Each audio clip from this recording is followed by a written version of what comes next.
to start now.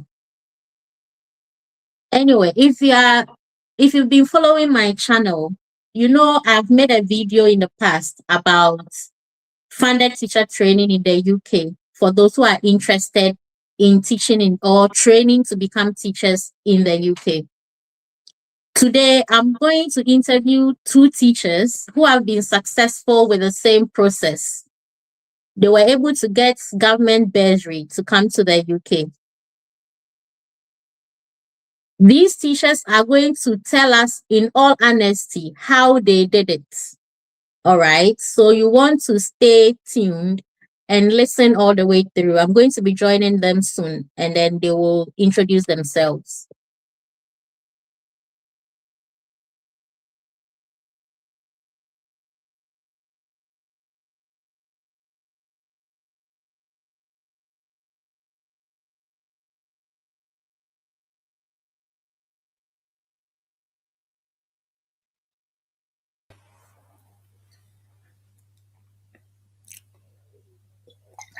All right. So, is it Sammy I'm seeing? Yes, there's Sammy. All right. And our other colleague, pardon me, I don't even know my guest, so I can't make them out. So forgive me for this, but where's our other colleague? Is he the one I've just added? Sammy, can you confirm for me, please? Yes, you are right. That's Gabriel. Yeah, sure. That's Gabriel. Gabriel, nice to meet you. Nice to meet you too, Bridget. I want to really thank you all for making time for me.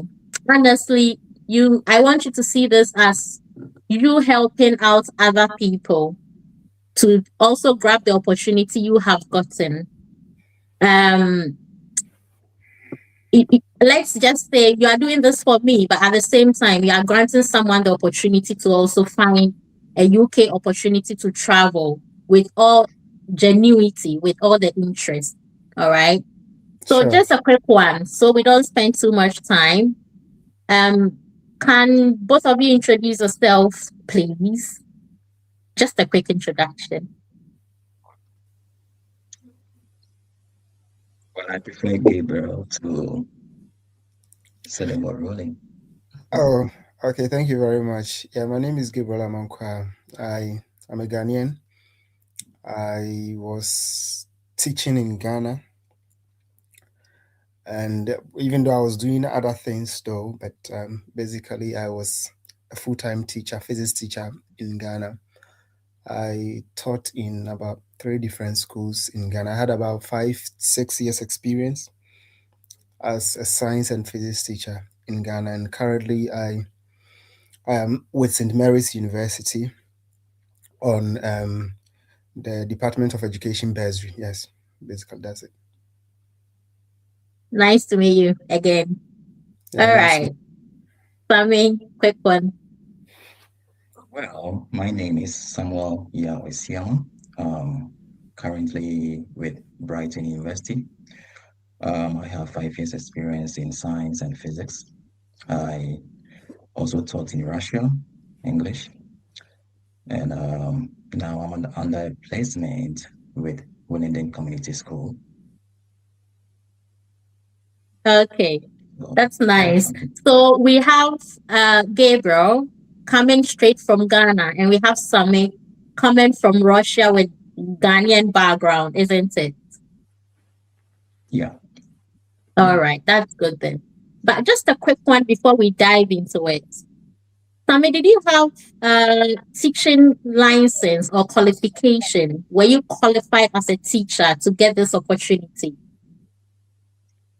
No, I didn't have any teaching license.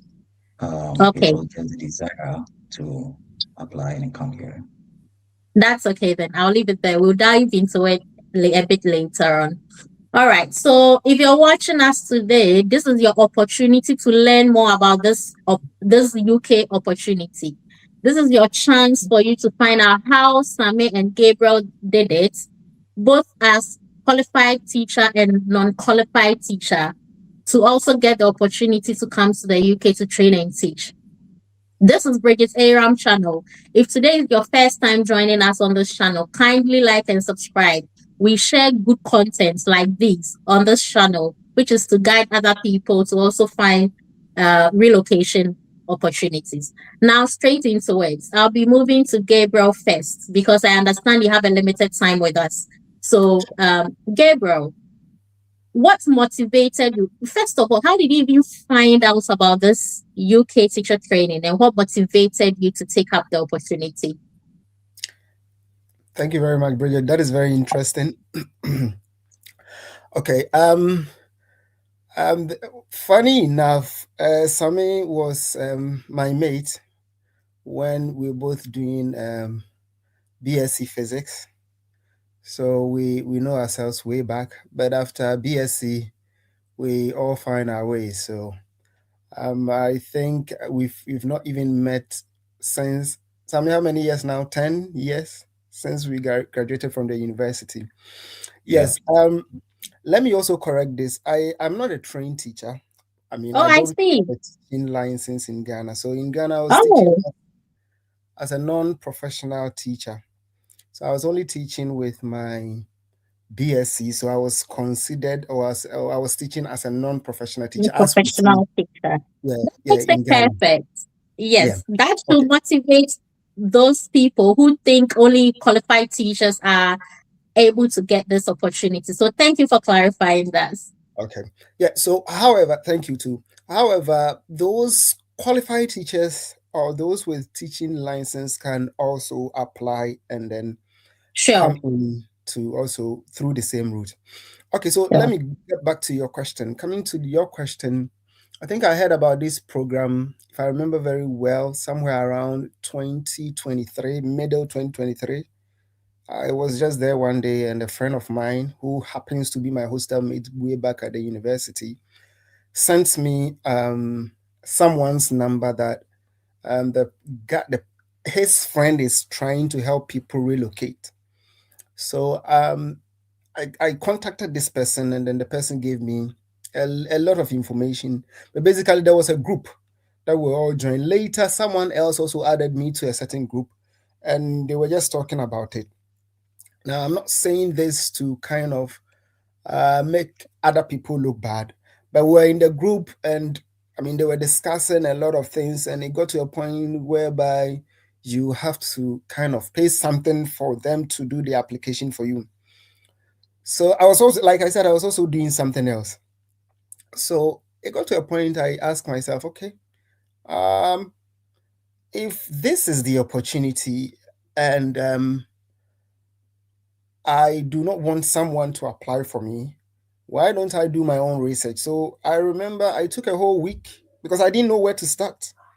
So I remember very well, I started by searching on the internet, teaching physics in the UK.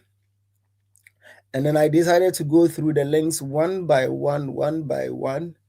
And then eventually I went to the Department of Education website, Get Into Teaching website, and I found tons of information over there.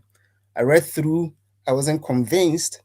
I think I went in there the next day. I did that for about 3 days. And then later I decided to gather a lot of information. So I gathered information. I went through how to apply, the benefits, and the benefits as an international student, the benefit as a local student, and the other scholarship from the IOP. IOP is basically Institute of Physics. And then we have the Royal Society of Chemistry also offers scholarship. So I went through all these things on my own. And then when I was convinced that I've had enough information, I decided to do the application myself. One of the challenges that I had was writing a catchy statement of purpose, because I wrote first time, I felt like it wasn't enough. So I relaxed, came back to it some days later, and then I polished it. And then eventually I was able to write something that I think it was nice.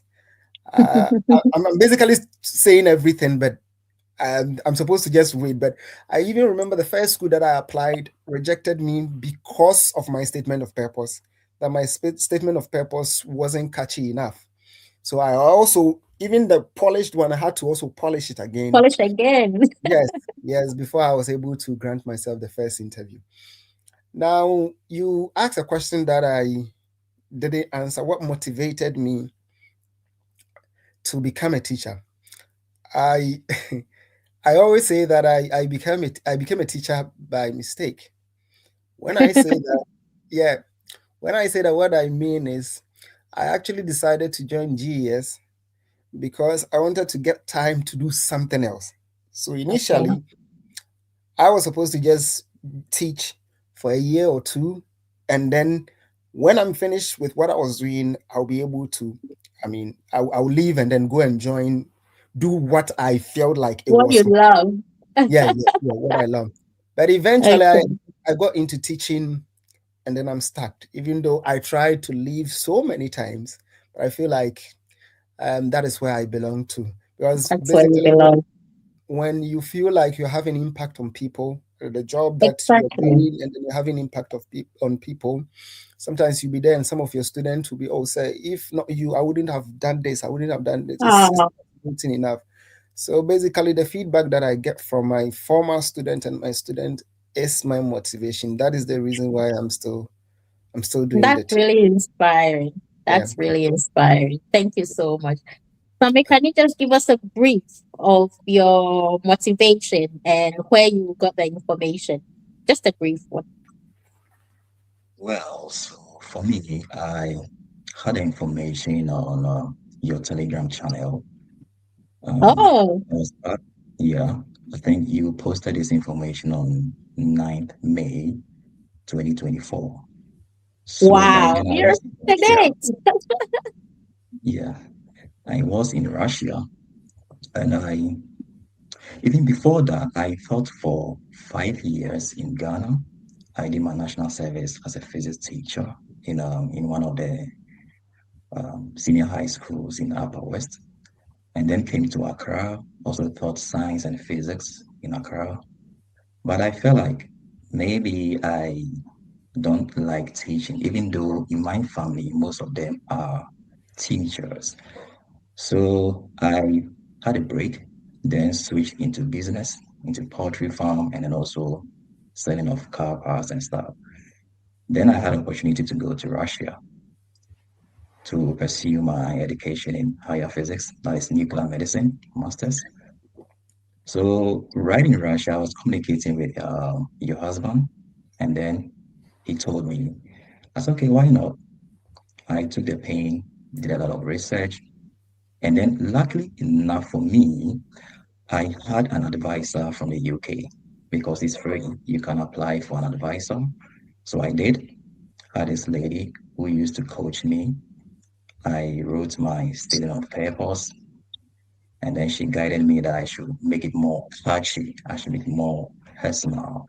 So that is what I did basically, and then try to go through all the universities that apply based on their acceptance rate and also after the program, how well their graduate gets job easily in the UK. So that landed me here. I see. Two different perspectives. Someone who didn't have an advisor, did it completely by himself. Well, got information prior, but literally did everything by himself. And then someone who got information as well and also got extra support from an advisor right from the UK. Different perspectives, perfect combination. So this is really good. But I just want to find out how difficult or easy was the application process itself?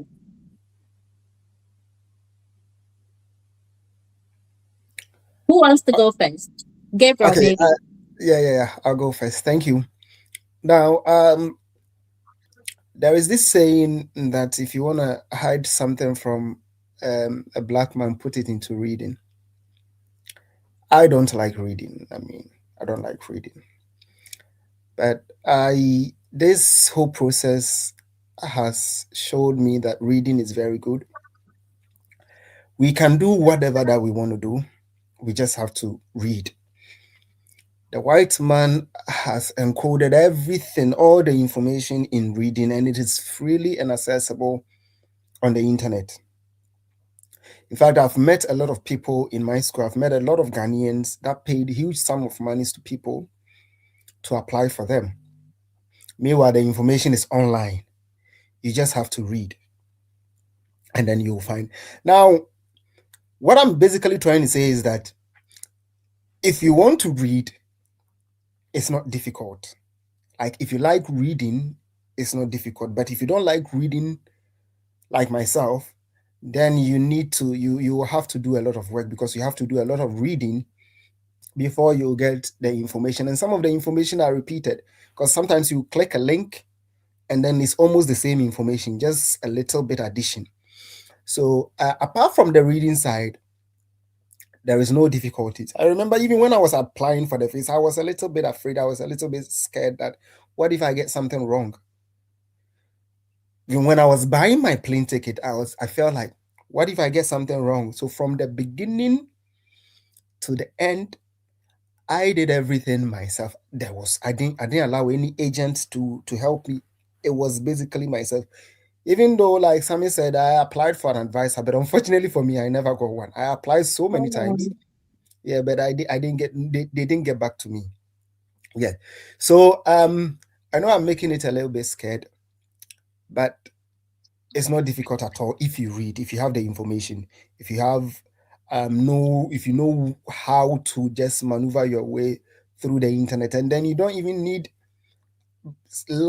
necessarily need a laptop to go through. You can even use your phone. Excuse me, because I started with my phone. Yes, so it's not easy at all if you have the right information, but it will be very difficult for you if you don't like reading, because sometimes you have to read a whole page before you get a piece of information. Yes. So yeah, basically it's not difficult. Yes. It's only difficult if you don't like reading. If reading is a difficulty for you, then it will be difficult for you. Yes. Thank you. Do you sort of apply with a CV, or how is the application itself? Do you need a CV? Do you need a cover letter, or how do you write your statements of purpose? Do you have to email it to the school? How do you do the application in itself? Okay. Thank you. So the whole application process, you need a CV, but you don't need a CV, pre-typed CV, because the whole application process, it will be asking you what you have done since you completed university, or you completed your degree. So the kind of work you've done, and if there is maybe a gap, you have to explain the gap. Basically, that kind of gap, they just want to know what you did between that period, not necessarily working or not working. They want to know whether, probably they just want to check your criminal record. That is how I see it, because they want to know if you are working and then you break, what caused the break. They also want to check whether you are fit enough. So was it sickness? Was it something that you did that you were bad from doing your work or something? Basically, that's what they want you to do. So if you had a break because maybe you felt sick, then you just have to give the information to them. So basically, that is your CV that you are providing, but then it's not a pre-typed CV that you are going to upload. Yes. Okay. And yeah, Sam, and then sorry. No, then you go on. Okay, thank you. And then the statement of purpose, what you're basically talking about is why you want to teach, what, like you asked, what motivated you, why you want to teach, why you want to come to UK to teach. Basically, that is what you want to write. And interestingly, the points that you need to include in your statement of purpose, it's even on the website. They will tell you the points, the areas that you need to include in your statement of purpose. Yeah. Okay. Sammy, anything to add? Yeah, well, also, as my brother said, if you don't read, you wouldn't get information. And then most of us, especially we Ghanaians, we like to sit back in the comfort of our homes and then pay money to people to do everything for us, which is very bad and also waste of money. Yeah, so for he made mention something about gap in your when you're writing your CV, especially apart from the criminal check. What they also want to know, maybe you graduated your first degree a very long time ago, like me 10 years ago, and you didn't do anything, but now you want to enter into the teaching. It means you should explain what you did between this gap. I also went through that because I remember I stopped teaching in the year 2020 in Ghana. And then I started teaching, but not in physics in Russia. So I was able to tell them that I bridged the gap with education because I did my master's program in Russia, which was also related to physics. And that was what helped me. So you also try to do something, anything that you did related to teaching or knowledge, or you need to have something called knowledge enhancement. So if you don't have any knowledge about the program you are coming to do, the school or the university can also ask you to enhance it by doing some courses online, which is free. And maybe you will be like, it's likely you will be paid to after the program or after the course. And then also with the statement of purpose, according to my advice, what she told me was I should make it personal. You know, Gabriel said, why do you want to become a teacher? Yes, it's true. You need to write something about that. But we should remember that now we are in a technological world whereby we want to use AI. I wouldn't advise you to use an AI.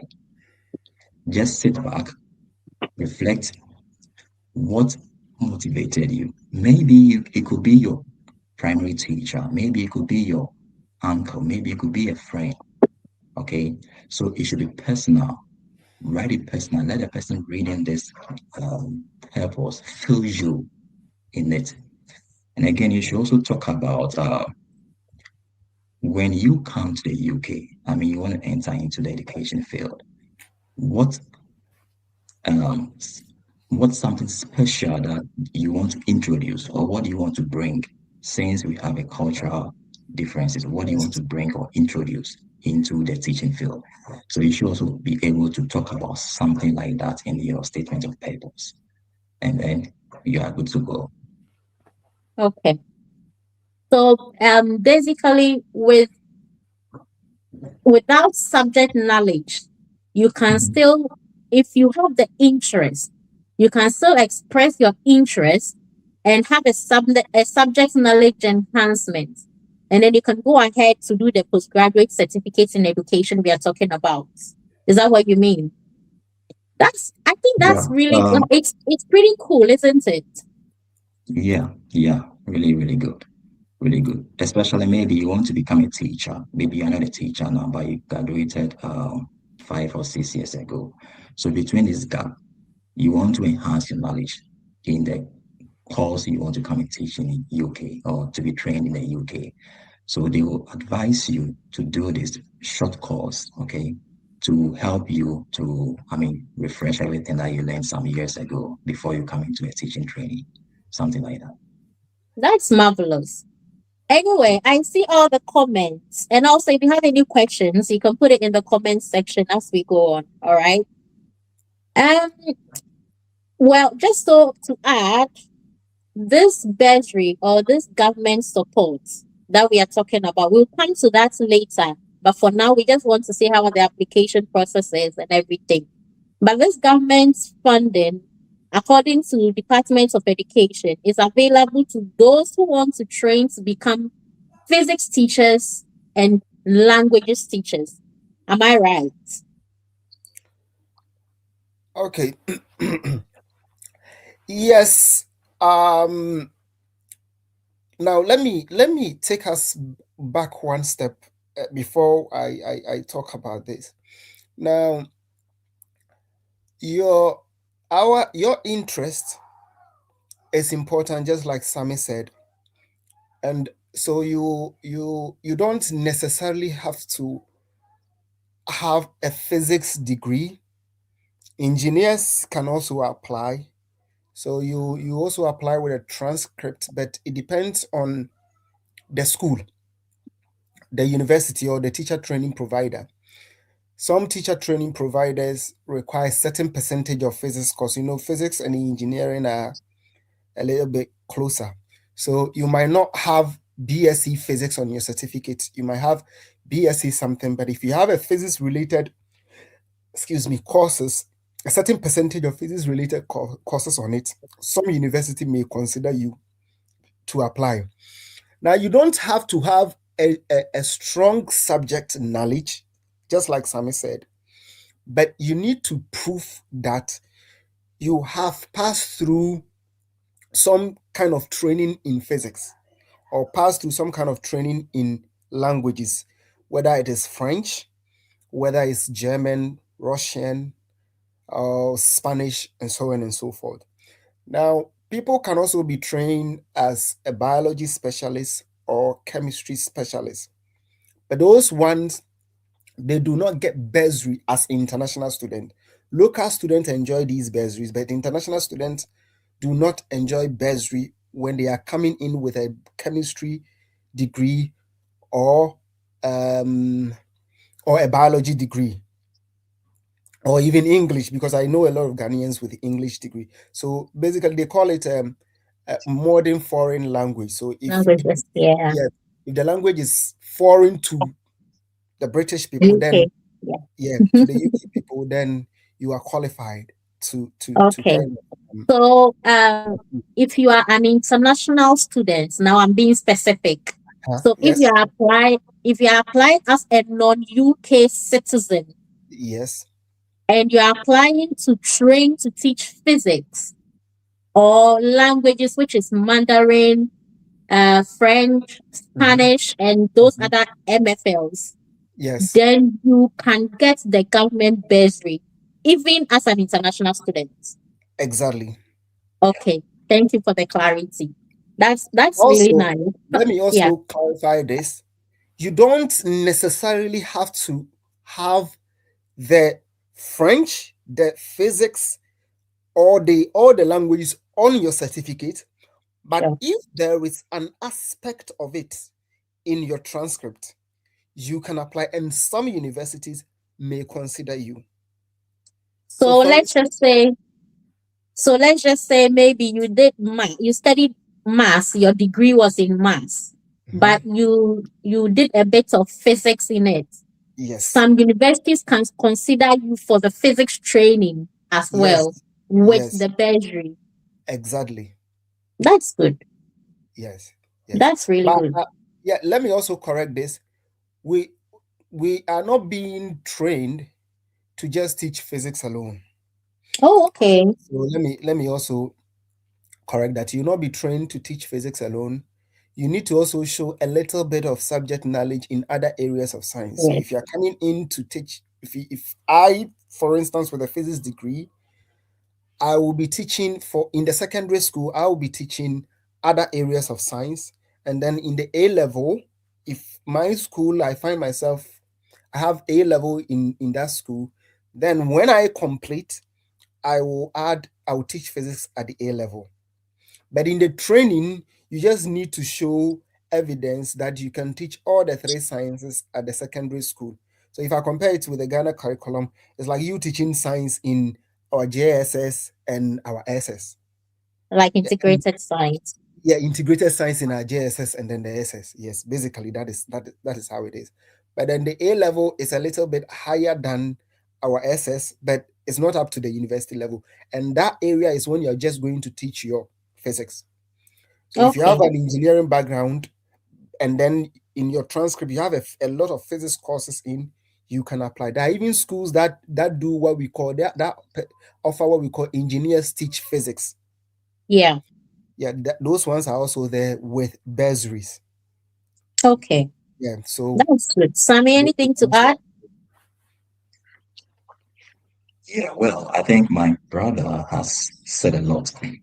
So basically, you don't need to have any science background. The whole thing is about your interest to be trained to become a teacher, just your interest.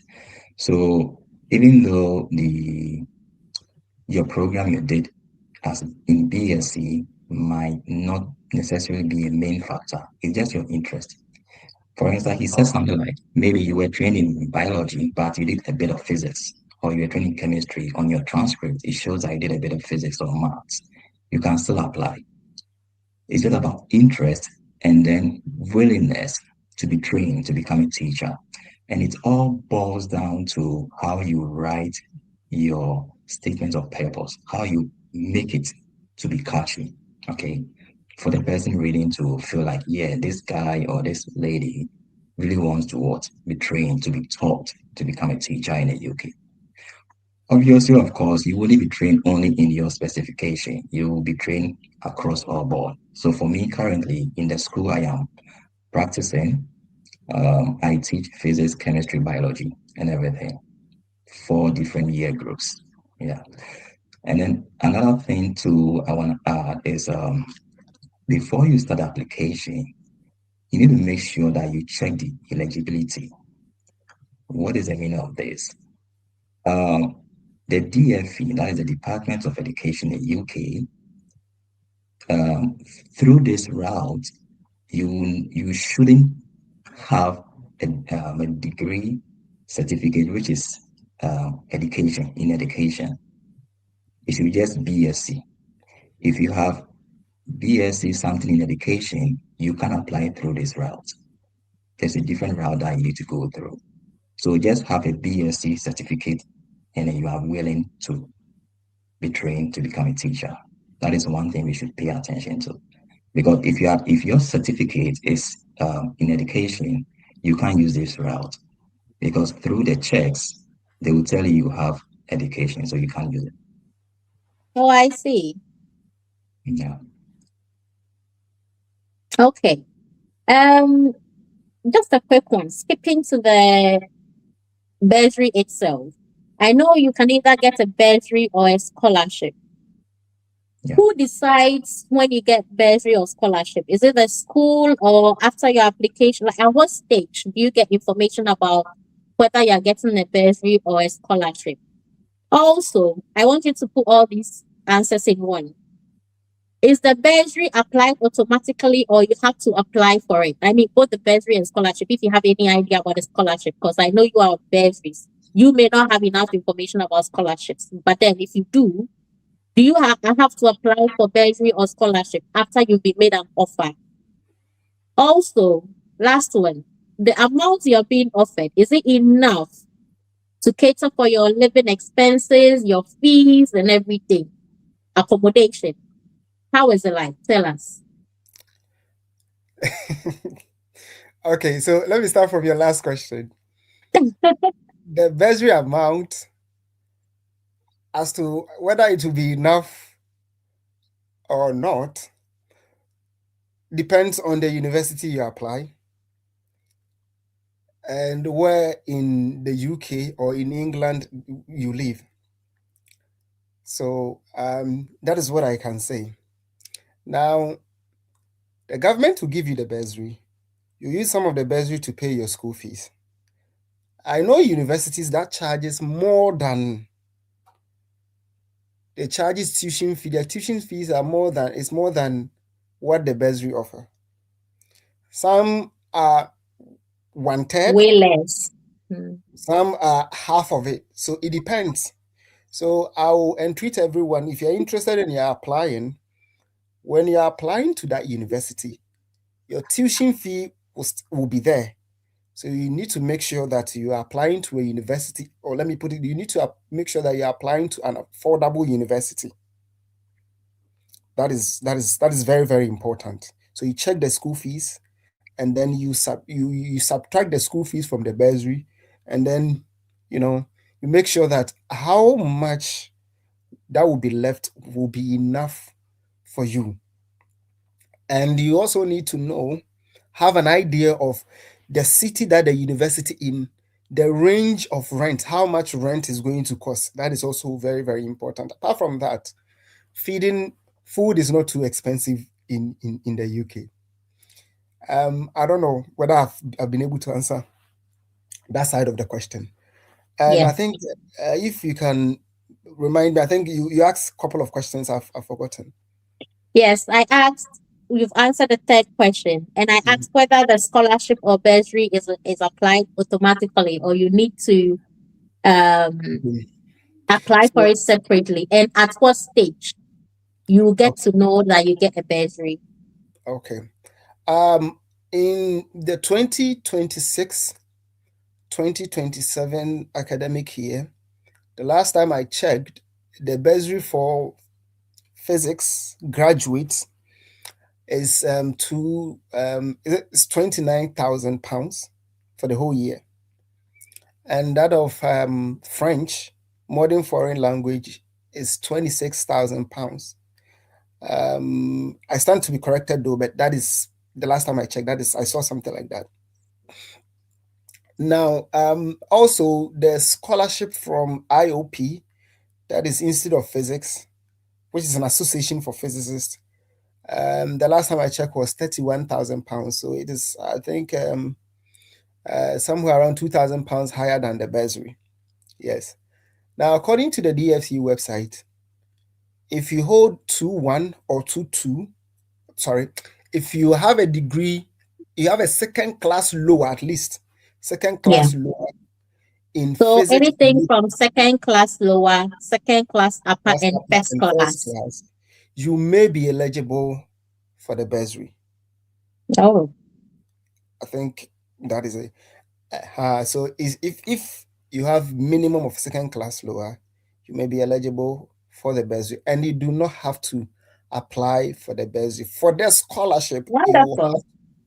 you will have to apply it. So Oh, okay. if you qualify and everything is correct, then you automatically enjoy the bursary. You don't have to apply. Yes. So I mean, I don't know whether you can add if you have something to add. So at what stage were you informed that you're getting a bursary? Okay. So Was it during interview, after interview, during offer? At what stage? so I knew, like I said, I read a lot of information. I knew that I may be eligible for the bursary before applying.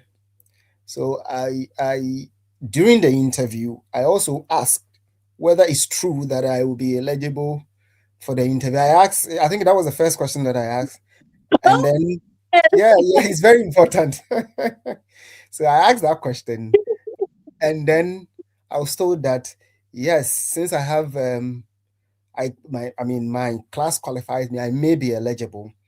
So when I completed or when I satisfied all the conditions, I wrote to the university and requested for my bursary letter, a letter that shows that I I I I am eligible or I've been given the bursary, and the university gave me a bursary letter.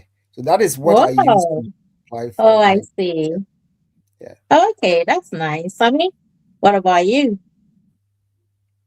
Yeah, my brother has said a lot. Yeah, so um, my bursary offer came after I think I received a letter in May, even though I had admission in 2024 November, just 2 weeks after my interview. Because during my interview, the person who interviewed me told me that I will just pick you. I just like you, I'll pick you. That's what she told me. So the interview, Amazing. they are in they are in two say ways. First, you have a group one, you'll be given a task to write something, maybe a topic. You write something on it, and then you come in a topic related to your course you are going to do in the UK. And then you write something about prepare. You'll be given like a month to do that. So you discuss within the group. And then the second one is personal one-on-one. You have another person to meet you one-on-one where most of the questions will just be like problems in the UK education. Why do you want to come to the UK? What do you have to offer in the education? That kind Like of, a proper official interview, isn't it? yes, something like that. So admission comes first. In summary, I would say that the admission comes first. If everything is fine and the school gives you an admission, then with physics, that is what you want to be trained. I would say that you may get a bursary, but you will get it. For me, I know that you will get it. The I word is wouldn't use always may. yes, may, but yes, you will get it.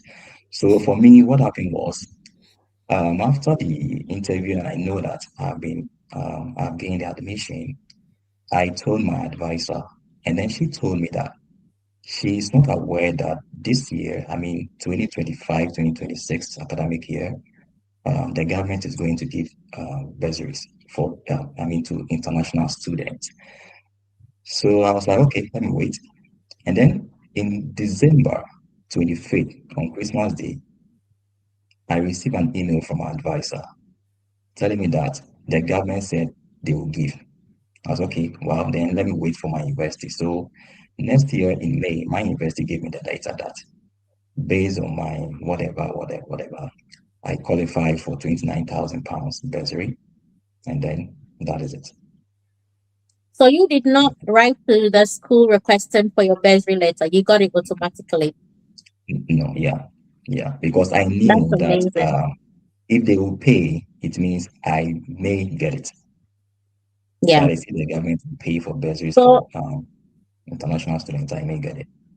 So I that's didn't okay. register it at the school. So about the person asking what available bursaries options are, what options are available for untrained international teachers looking to pursue teacher training in the UK. That's what we are discussing now. The bursary decision is entirely the decision of the government, and it depends on the subject area you are intending to train to teach. Your qualification may or may not matter, as we've already discussed. This is like Yeah, a summary. But then at the end of the day, when you apply and you qualify, you are going to be contacted by the Department of Education or by your school itself to let you know the amount they are going to give you for your subject area, basically, isn't it? yeah. Yes. So I hope we've answered your question. Vandaski TV 3046. I don't know who this person is, but I hope your question is answered. Now, Gabriel, quick one. I understand you were supposed to leave us by 5:40. Is that right? Do you want to stay? I'll stay for a while. I guess there's some. Perfect. Thank you Yes. so much. Really appreciate it. Easy. All right. So now, I think I'm skipping certain things, but quick one. You've talked a bit about the interview. I want us to talk about the visa application and dependence. People are that's why people are usually worried about whether they'll be able to bring their family and whether how the visa application is, how much it's going to cost them. So first things first, what documents did you need for your visa application? And if you can also brief it with how much it cost you in general. Okay. Again, how much it costs depends on the university. The Okay. university, the teacher training institution that you got. Why I'm saying that is that some university require you to pay some sort of tuition deposit before they will give you CAS. I don't know whether you've discussed CAS. CAS is basically what we call confirmation of acceptance of studies. It's a document that the UKVI will give to a licensed university because the university is bringing you in. So they have a serial number that they will give the university, and the university will give you, and then you use it to apply for the visa. So basically, it's a document that you need to before you can apply for the visa.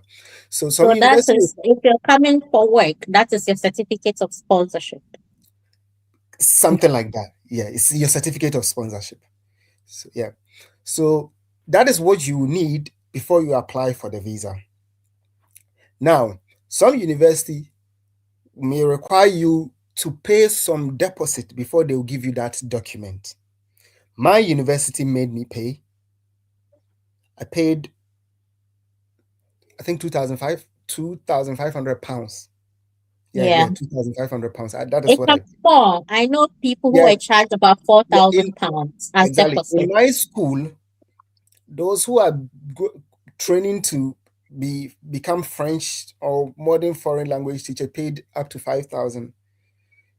Some schools paid up to 8,000. Some school pay I think 50%, and some I see. universities do not pay at all. At all. So how much you will spend depends on the university that you apply, and that is the reason why you need to make your research to know the kind of university that will require you to pay or otherwise. And let me chip this in. Just a warning. Once you apply on the DFE website and you an offer is made to you and you accept the offer, all your other applications are wiped off. Exactly. Yes. So you yes. can't say, okay, I'm waiting to get 2 or 3 applications and then I'll decide which one. So be very careful over there. Yeah. Once you accept an offer, everything goes off and then you're stuck with that school. All right, you can go on. Yeah. Now let me put this one through before I continue. I applied. I was supposed to come in 2024. Because I told you, I started this conversation by saying I was doing something else. I felt like, oh, let me just concentrate on what I was doing. So I applied, I got admission, and the university that I'm being trained in, the person who wanted to help me apply that later, I decided to do it myself. He introduced the university. He said that, oh, okay, I know someone who went to St. Mary's, so I applied to St. Mary's. So, I mean, my communication with him didn't end there anyway. So let me give it to him for that. So he told me to apply to St. Mary's in our conversation, and then I did apply.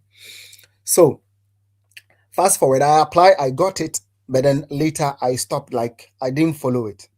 So I think somewhere around July last year, I think August or July last year, I received an email that my application has been cancelled. So in October last year, I applied again. Initially, I decided not to go. That is why they canceled it. So I applied again. I applied different universities, got an interview date, but then later I decided to apply this same university again. I applied, I submitted my document, my certificate, and then they gave me automatic admission without interview because I had already done interview the Oh, previous year. yeah, So that's that is very basically, good. that's basically what happened. Okay. Now, getting to the documents that I used to apply for the visa. Now, before you apply for the visa, you need to apply for CAS, Confirmation of Acceptance of Studies. I don't know for other universities. So all the documents that I need to apply for the visa, my university made it compulsory to use the same document to apply for the CAS. Okay. So the university has a website that you apply the CAS over there. So that is where I uploaded all the documents. So they will cross-check and make sure that the documents are all genuine. And if they are genuine, they will issue you the CAS. Mind you, some will have to do an interview for the CAS before you get the CAS. So some applicants will also do interview for the CAS. You do the interview, it's either with the university or with UKVI before you even get the CAS to apply for it. So these are the documents. My certificates, practically all the documents that you use to apply for the program. So for the my program BSc itself, my transcript, my passport, obviously, which is a form of ID, and for the visa, my unconditional offer, my bursary letter, and in some cases, birth certificate. I'm not too sure whether I added the birth certificate. So the certificates, you have to, I added my WASI certificate and then my university certificate.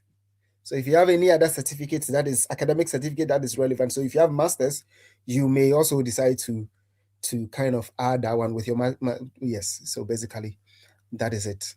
If I have answered or Sammy will have to also add something. I think that's fair. Yes, let Sammy add what he has. Yeah. So with the application, what I'll say is documents you will need to apply to the Department of Education You need your transcript, you need your certificate itself, you need your passport, you need your statement of purpose, and also you need something we call statement of comparability. Thank you. Now, what is a statement of comparability means? It means that, the UK educational system is different from what we have in Ghana or Africa. So you need to compare this document to see that whether it is the same as what they have in the UK. And that statement of comparability, it cost me £56. That was last year when I applied for. You just go to their website, maybe after the program, you can leave the link there for them to see. And then you upload all certificates or documents you have. So which document did I compare? I compared my WASI, my BSc, and my MSc. So any certificate you have that you think it is related or it is good for you to use, just compare Yeah. them. All Any the way from certificate secondary school. from secondary school upwards. Now, if you have SSCE, you can't use it. They only use WASI. So maybe you wrote SSC but not WASI. It means you can't use that. So they only accept WASI, and then your BSc, and if you have MSc too, you can add it to it, and then they compare everything for just £56. But currently, when I checked, it costs £69 for Oh, this year. £69. So to be in all, fair, it's still affordable compared to what you have to pay for other countries, evaluation wise. And yeah, the yeah, process, the UK comparability process is quite straightforward. You don't need yeah, to contact your school to send the documents on your behalf, blah blah blah. You just have to get the documents yourself, scan and upload, and voila, you're done. that is all. So I think Yeah, it's still the easiest and most affordable comparability anyone can ever do. Yeah, yeah. that's fair And also for me, I didn't pay any deposit. That for is your school. mine. I read it on the Department of Education website, and I saw that I'm supposed to pay £5,000 deposit, and I was confused. So I wrote to my school that, do I need to pay this £5,000 deposit, even though I have a bursary of £29,000? And then they told me no. Since I am on bursary, automatically I don't need to pay.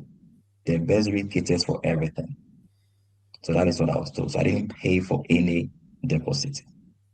So they asked me to just move on to apply for my CAS. That is all. So it's just a form. You need to put your name, your passport number, and some basic information. And then you apply for the CAS. Then they Okay. will respond and give you the CAS number. Then before you can go ahead to apply for your visa. Yeah. And the visa, as my brother said, you need your CAS. It's very important. If you don't have a CAS, you can never start the visa application. And with a visa application too, you need to pay for something called health surcharge. Because in Immigration the health UK, surcharge. yeah, in the UK, unlike traveling to other countries, you can get your visa and then buy your medical Health insurance. In the insurance. UK, they've already embedded this medical insurance, or they call it health surcharge, in the visa application form. So if you don't pay for the health surcharge, you can never proceed to apply for the visa. That is one thing we should also note. And that health Okay. surcharge, it costs £776 for a year. For a year. So because my program is more than a year, they calculated it to be like 1.5 years. So I paid £1,130 something for the duration. And That's a lot then of before money. you can apply for your visa, Okay. something like that. A quick one for Gabriel. When you Now, pay the deposit, okay. did they deduct that deposit from your total fees at the end of the year? Thank you for that. Now, before I answer this question, I would also want to add something that I forgot. You also have to, before you apply the visa, you need a TB certificate. Yes, before you apply, you need a TB certificate. So there are accredited health institutions in Ghana that you have to go and then do the TB test over there. If I remember very well, it was around 1,000 Ghana. Yeah. So that is also very important. So Without you it, can't just do the TB test in any hospital at no, all. no, no, There no, are no, no, no, no. specific accredited institutions you Yeah, have to there do are it. specific accredited institutions that you have to do. And Okay. yes, it's around 1,000 Ghana. Even though on the visa application website, I think it says it is 120 pounds, but when I went there, I paid only 1,000 Ghana. It's less than that. Also, Okay. the statement of comparability. Not all universities require the statement of comparability because my university didn't ask me to do that, and I know a couple of Mhm. universities that yes, and even this year I tried to help a friend in a certain university that asked her to do a statement of comparability. So it depends on the Yes, it university is. that you apply. But I'm some just university, wondering. Yeah, you go on. yeah, some university will request for a statement of comparability. Yeah, that is very important. I actually like the fact that we are having different perspectives. Yes, yes, This is a good guidance for those who are watching it, those who are interested in doing it. yes. So it's not like a definite way of doing things. No, But no. yeah, one important thing, no, two, two very important things. Did you need IELTS or any English language test? And two, did you need a bank statement, proof of funds? Okay. Please tell us. Now, I have forgotten your first question that before I chip this in, but let me answer this. Now, there is one important thing.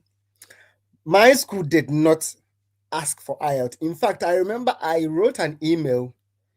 Now, everybody listening to this should pay attention to this very well. UK schools are not like our schools. Whatever little information that you need, you're not sure, you can just write to admissions. If admissions do not have the information, they will direct you to the right office. So they'll write back to you and copy the office that is responsible for that. So whatever information that you need.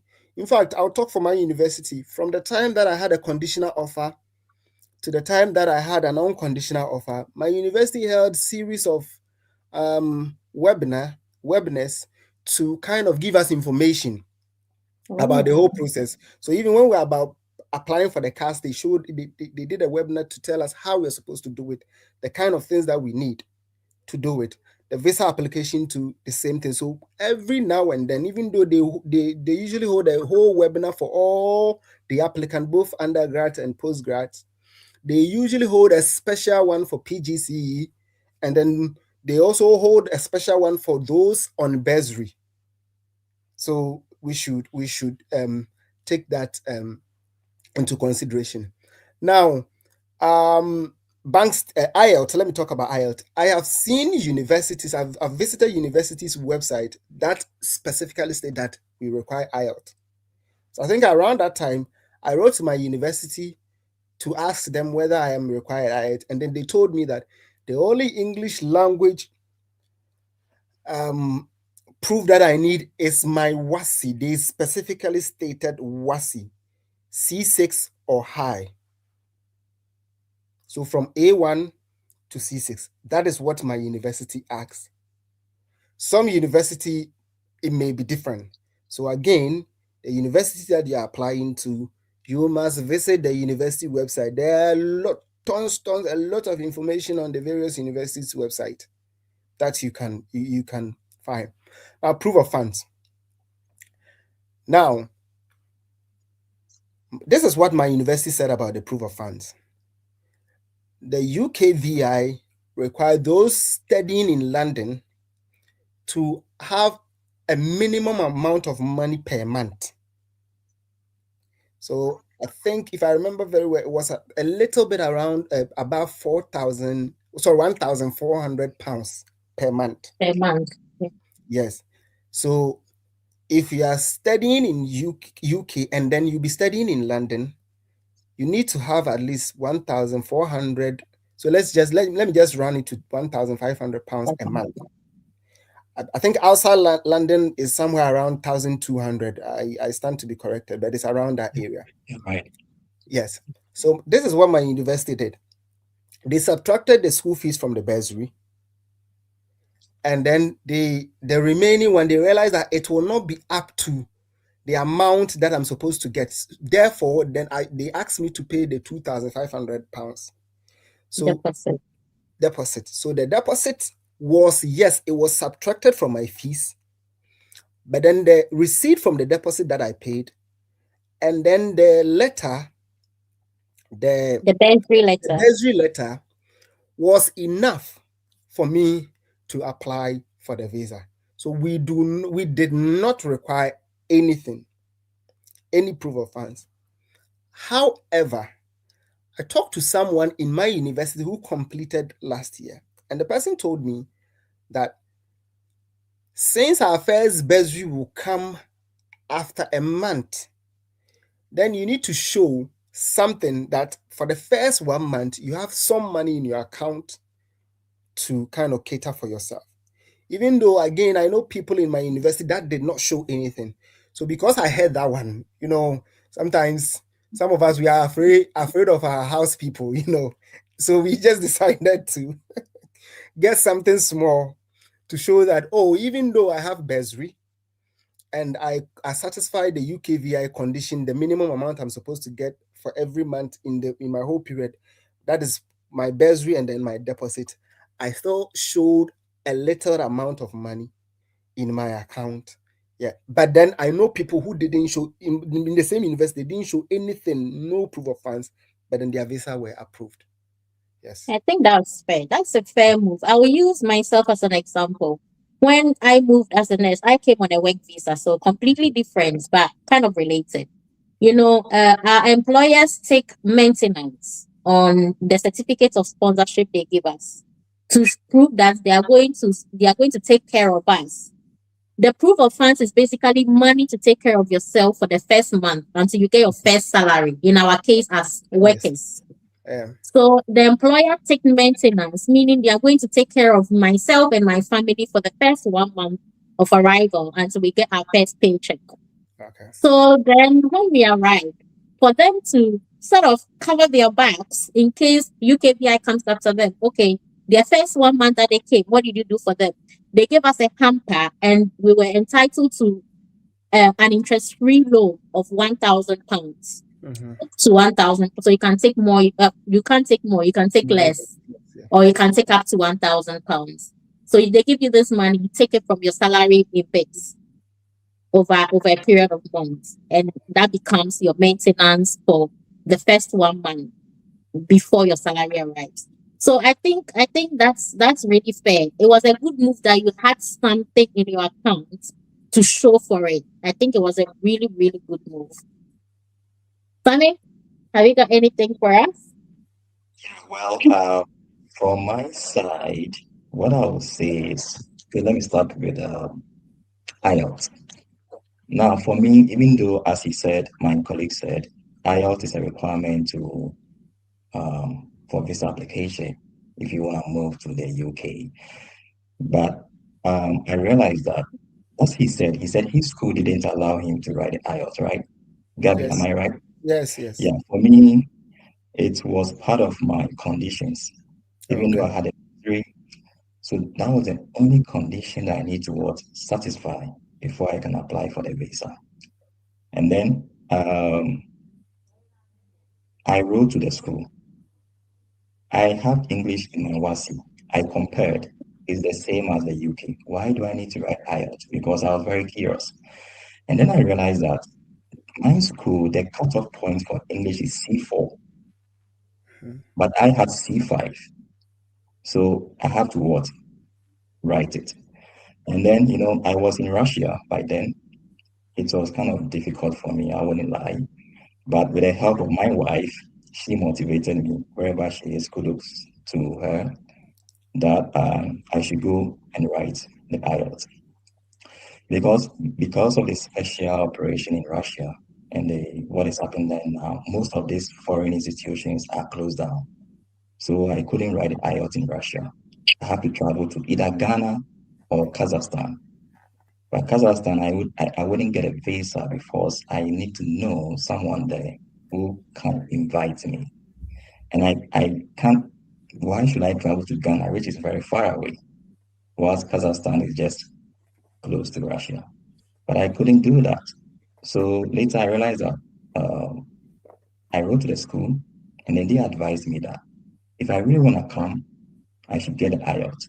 There's no way they can accept the condition if I don't have the IELTS. They are sorry. So my wife did some research and they realized that we could travel to Philippines, which is a visa-free country for Ghanaians. So I took leave from work, traveled to the Philippines with my wife, kind of vacation, but I wrote the IELTS in Philippines and then passed. The IELTS, the score they required for me was C1, which is 7.0 and above. So anything less than 7.0, you can't satisfy the condition. So that is my side. For bank statement, no. I was told by my university that since I am on bursary, there is no need for me to prove. That money is enough to prove that I have enough money. But one thing I also tell your listeners is in the application process, you should invest more time Yes. in researching into the schools. What I did was I had a table, an Excel table. I went through a lot of schools, about almost 600 schools, and I had about 15 of my choice, just 15. So I had a school and I had a placement schools where they can place you. I had a fee that I'm supposed to pay. And then the bursary, I put it in a column.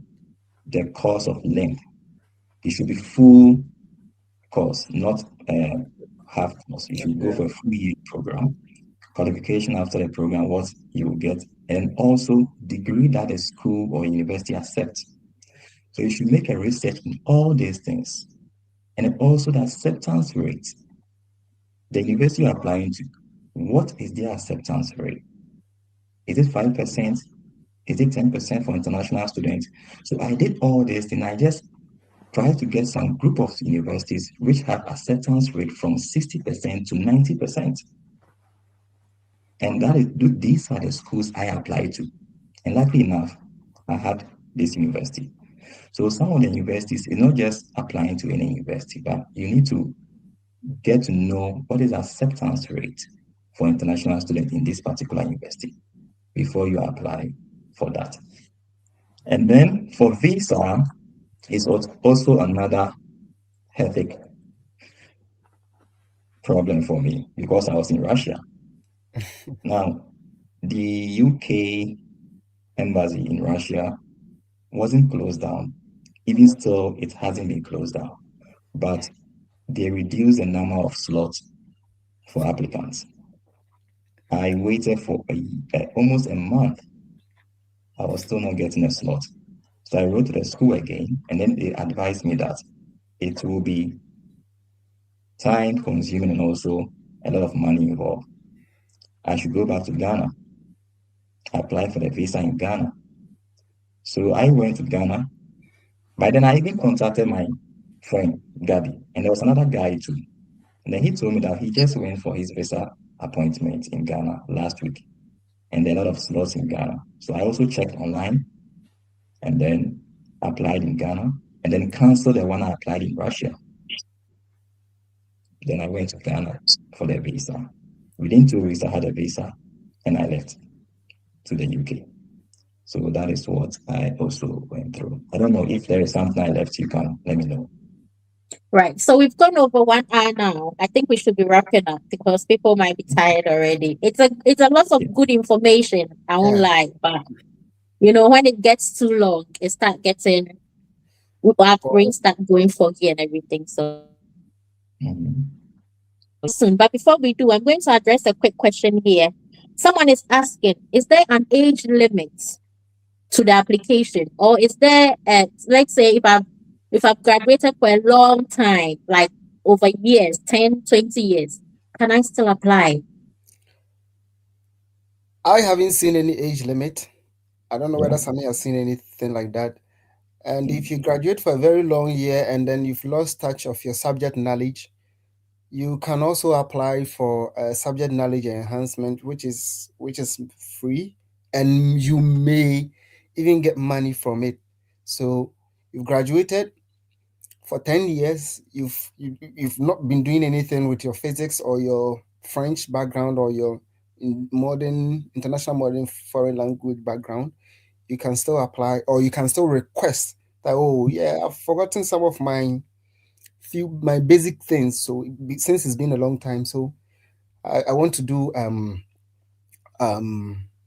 Subject knowledge enhancement. yeah, subject knowledge enhancement, and then they'll just put it in. And some universities may even give you something small. Now let me add Okay. this one in even in the visa application on the IELTS. I left something out.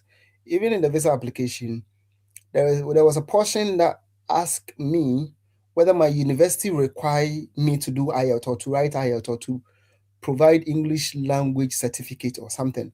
So on your statement, sorry, on your confirmation of acceptance of study, that's the CAS, they will state the requirement, whether you are required to provide IELTS or otherwise. So on my CAS, it was stated that the university has done an assessment and then my English language is enough. So in addition to my WASI, during my interview, there was some sort of English language assessment, written and then spoken assessment, which I qualify. So the university stated on the cast that they have done that and they are satisfied. So I do not require IELTS. That is it. That's amazing. Yeah. Right. I also give viewers this tip. If you want to do your statement of comparability, you do your statement of comparability through UK ENIC, UK Yeah. ENIC. When you're doing this, you can also request for English proficiency certificates. So on top of your documents, you're going to add an English proficiency letter from your school to prove that all your all your teaching, your assessment, and everything was done in English language. This You language, attach these to your documents, and then UK ENIC will issue you something called an English proficiency letter to say that you are proficient in English because you were taught and assessed in English. yeah. Basically, Yeah. sometimes the immigration UKVI will accept this. Your school might not accept it, but UK immigration might accept it. So in the case that there's controversy, your school doesn't require IELTS, but maybe UKVI is requesting for one. You just give them that letter and you're good to go. All right, guys. Thank you so much. Now, the last part, we are wrapping up. We may have a second part in future because we haven't talked about dependence. We haven't talked about some certain things, but I think time is far spent. So we are cutting off now.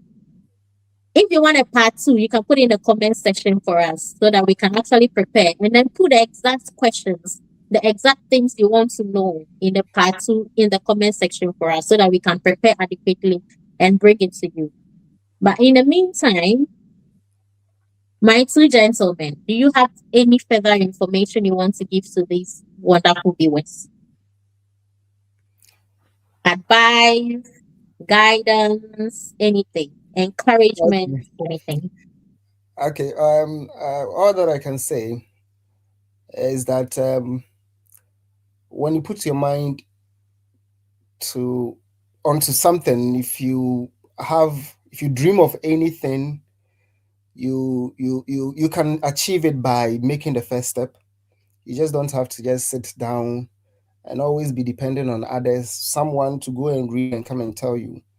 All the information is on the internet. Don't just do TikToking and Facebooking. Just go to websites, do your research, invest your time in it.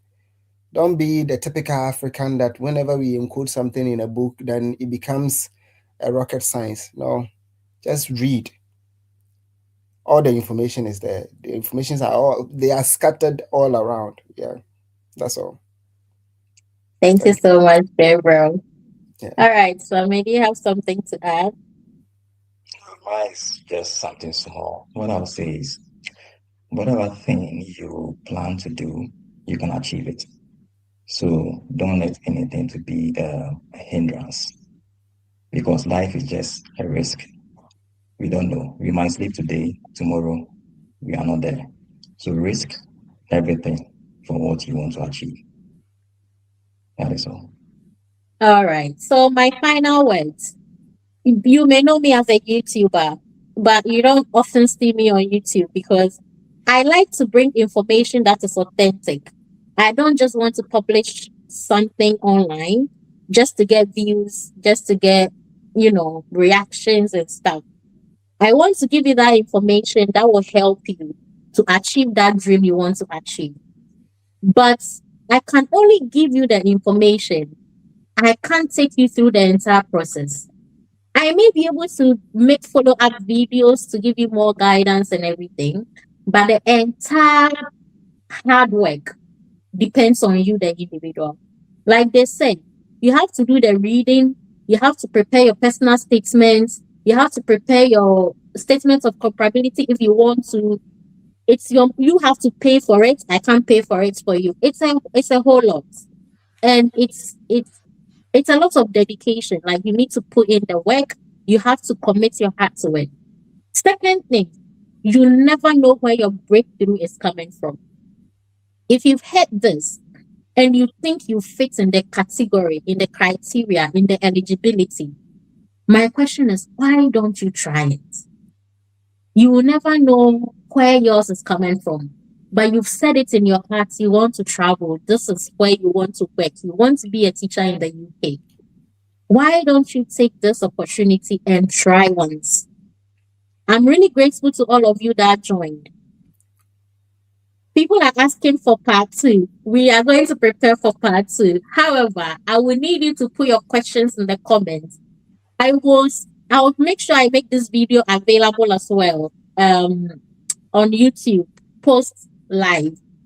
So you can put your questions in the actual comment section. We will take notes of all your questions and then prepare another session and meet you all.